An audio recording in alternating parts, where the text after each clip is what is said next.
Hi everybody, welcome back to my channel.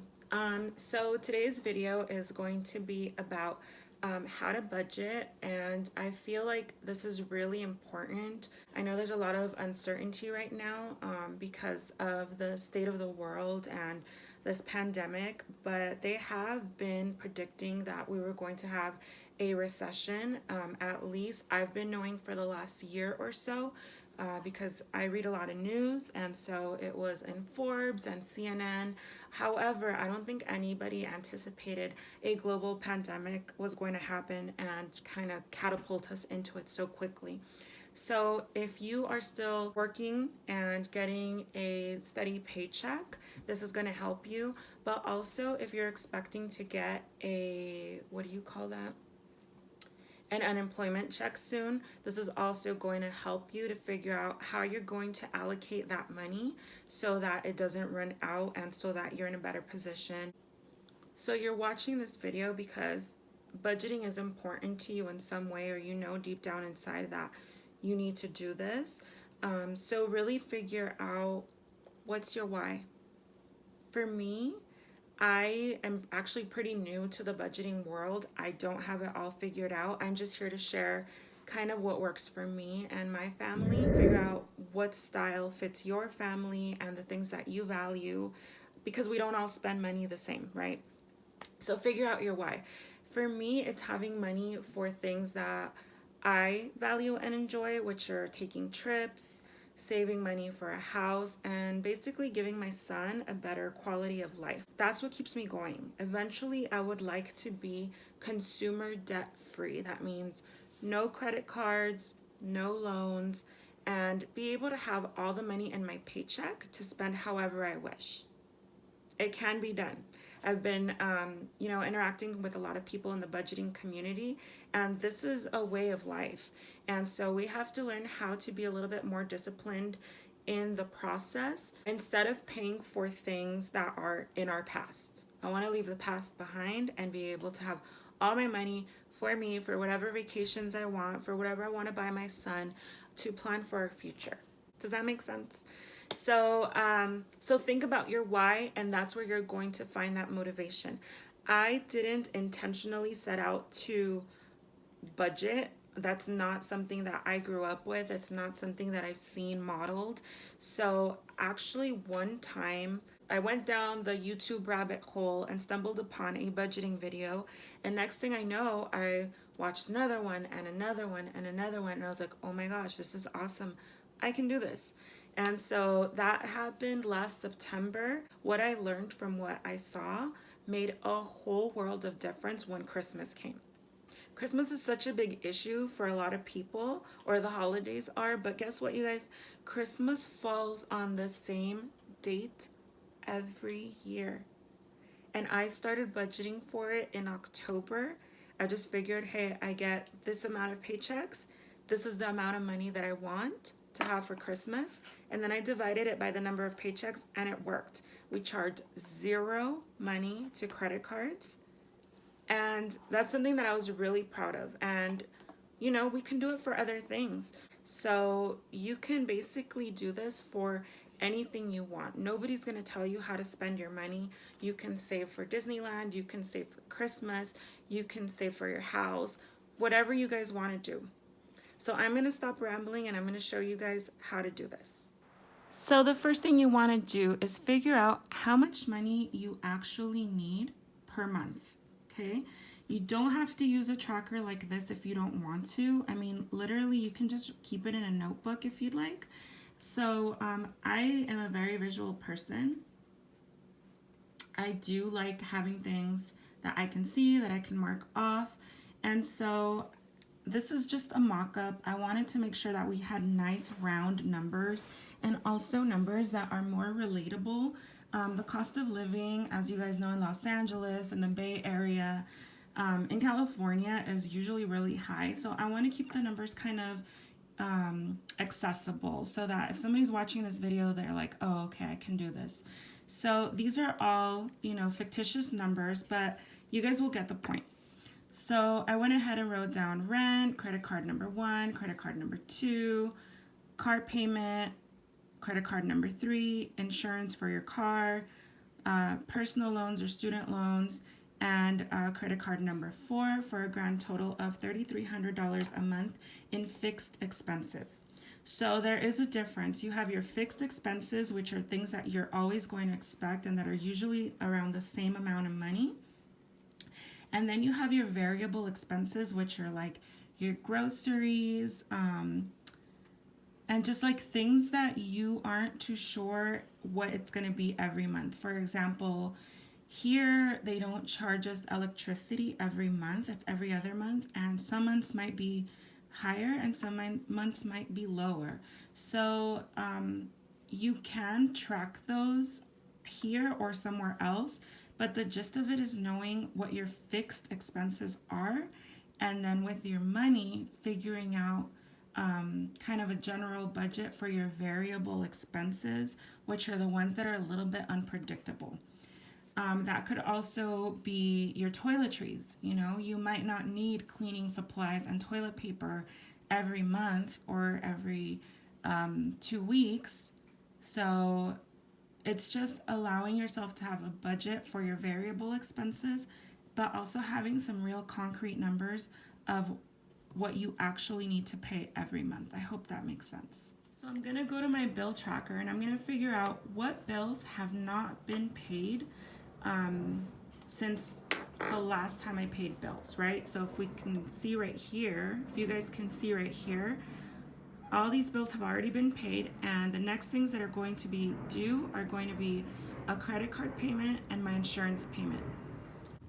I'm not going to factor in these two because in our hypothetical situation, my husband will get paid in the following week. Okay, so the only things that are going to come out of this paycheck are going to be credit card number 3 payment, $100, and our insurance payment, which is $400. I'm going to go back to my paycheck tracker and I'm going to write down the 2 bills that I'm expecting to pay. So due on the 15th is going to be credit card number 3.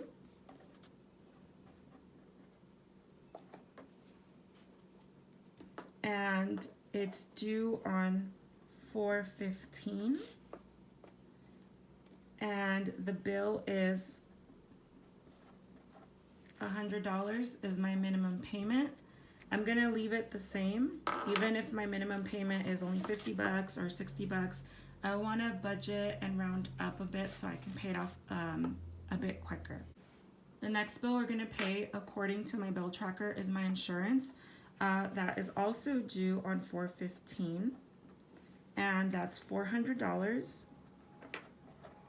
Again, we're using nice round numbers. The actual might be a little bit less, but that's okay.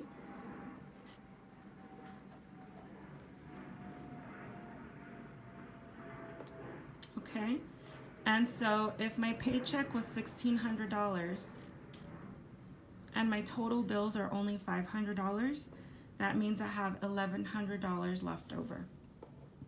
Okay, so I'm gonna write that number here. I have $1,100 left over from this paycheck, and then I'm gonna decide how I wanna split it. So I actually follow 2 different budgeting people. So I follow the Budget Mom, and she basically created a system of budgeting each paycheck. And I also follow Dave Ramsey. And so for now, because of the situation of the world and because everything is so uncertain, Dave Ramsey actually suggests that we go into storm mode. So that means that anything extra, you're stockpiling, because life is so unpredictable right now that we literally don't know. Okay? You don't know when the paychecks are going to stop. You don't know when you're going to have some sort of emergency. And so if you have any free income, you're going to just want to stockpile it. That's called storm mode. If you do want to put some of that money towards savings, that's cool too. You can do this automated if your company that you work for allows you to go into the payroll system. You can allocate where you want your money sent to. If not, I mean, you could go to the bank or you could just leave it in the bank. It's up to you however you guys want to do it, okay? So from these $1,100, you do have to budget out for your variable expenses for the next week or so until you get your next paycheck, and that's gonna be your groceries. We're a family of 3, so we do budget around $200. Guys, it used to be crazy. Last summer, I was spending about $800 a month on groceries because I wasn't tracking and I wasn't budgeting. You're gonna decide where your money goes to. You're gonna decide if you're not gonna track it and you're just gonna go and spend however you want, or you're gonna decide if you're going to put $200 aside and that's what you're gonna spend for your groceries, okay?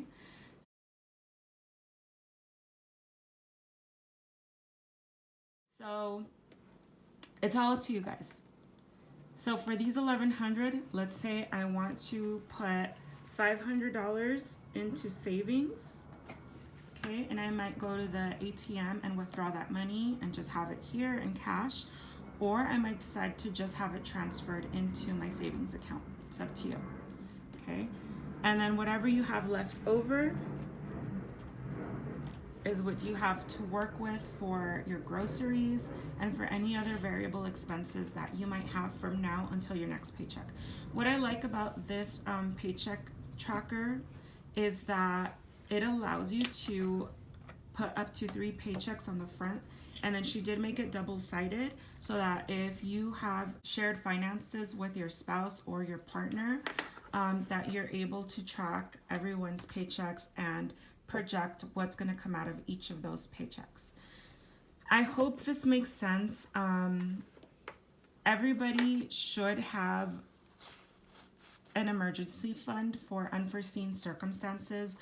That's in case your car decides to give out, in case you need dental work, in case you have any medical bills. I really highly advise for you guys to throw as much money that you have from your paycheck left over into your emergency fund. Okay, that's basically what going into storm mode is. You are putting all your extra income, you take out your $200 for your groceries or whatever you're going to spend, and you throw the rest of this money into your emergency fund. So if you have a steady job, if you're considered essential, if you know your job is secured, then what you might want to do with this leftover income, these $1,100, is actually take out some money for your variable expenses. That's your groceries or some other things you might anticipate, and throw the rest at your debt snowball. Okay, so your debt snowball is going to be your credit card debts, your personal loans, your student loans. You're going to number those from lowest balances to highest balances. So let's say I owed $500 on my Target credit card. I would take some of this money and try to pay that off. And the goal is not to be able to charge it up again. The goal is to have financial freedom. The goal is to stop having credit card payments. I highly advise you guys to look into the debt snowball payment method.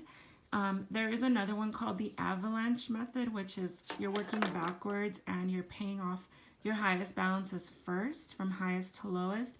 I'm not going to get into all of that. The budgeting world, there's so many strategies. There's so much good information. I really hope that you guys got some value out of this video. It's super basic. I don't want anybody to feel overwhelmed or that talking about your money or budgeting is so overwhelming and daunting that you don't want to deal with it. The sooner you face the numbers, I promise you, you're going to feel some relief. I hope you guys enjoyed my video. If you like it, go ahead and give me a thumbs up. If you haven't subscribed, go ahead and hit the subscribe button, and I will see you guys on my next video.